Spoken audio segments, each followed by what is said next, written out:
Eh, may temptation ako eh. Huwag mong gagawin yan. Kasi yung old version mo, hindi papalya, papayuhan ka nito na gumawa ng mabuti. Yes?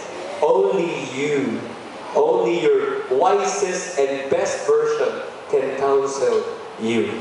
Yes? Bulong mo sa kata mo, gawin mo yun, ha? Sige, let's read some sayings pa rito. Marami dito, maganda. Sayang naman pag mapalampas natin. According to Judy Garland, barkada ko ito si Judy eh. Let's read together. Always be a first-rate version of...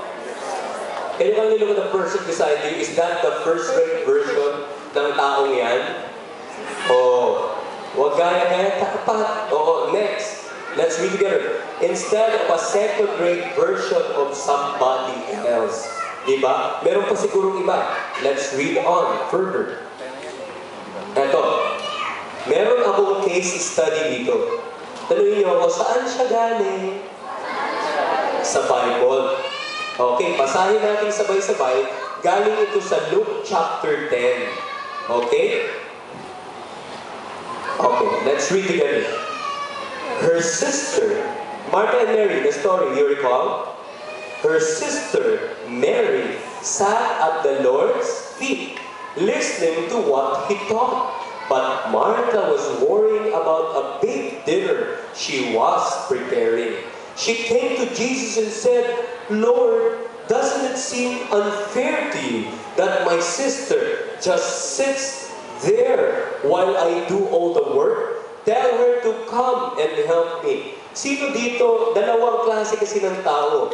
Isang bisibisihan, isa namang calculative, meditative na tao. Habang busy yung iba nagka-calculate, nag-iisip. Hoy, tulungan mo naman ako. Sino dito ang alam niya na siya ay Martha? Busy palagi, wants to do work. Ako kasi may pagka-Mary ako. Ang misis ko, Martha. Okay? Anong sagot ni Jesus? Next slide, please. But the Lord said to her, My dear Martha, you are so upset. All these details. Over all these details. There is really only one thing. Sabi mo sa mo, one thing. Worth being concerned about. Mary has discovered it, and I will take it away from her. Brother, ibig ba sabihin yan, ayaw ni Lord yung mga Martha?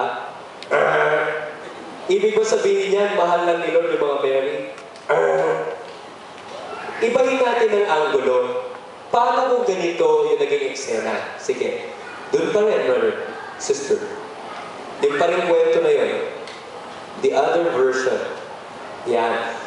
Let's read together. While Martha was preparing dinner, Mary sat at the Lord's feet, trying to listen to what he taught. Ito naman, si Mary naman yung nagsalita. And then Mary said, Lord, can you tell my sister to stop all her work and sit here with us? Why can't she be like me? Ano sabi ni Lord? Tingnan natin. But the Lord said to her, My dear Mary, you are so upset over this. There is really only one thing worth being concerned about. Martha has discovered it, and I will take it away from her.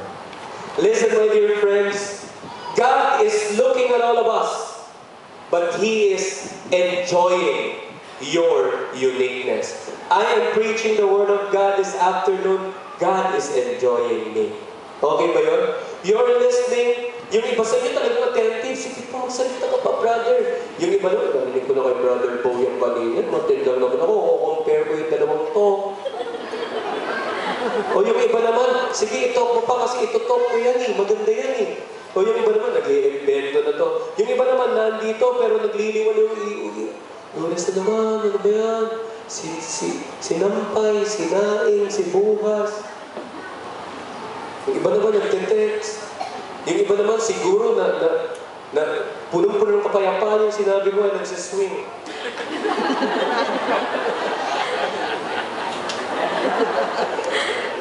Kahit ano pang ginagawa mo, God will always enjoy your uniqueness. Place your hands on your heart and please shout it out loud.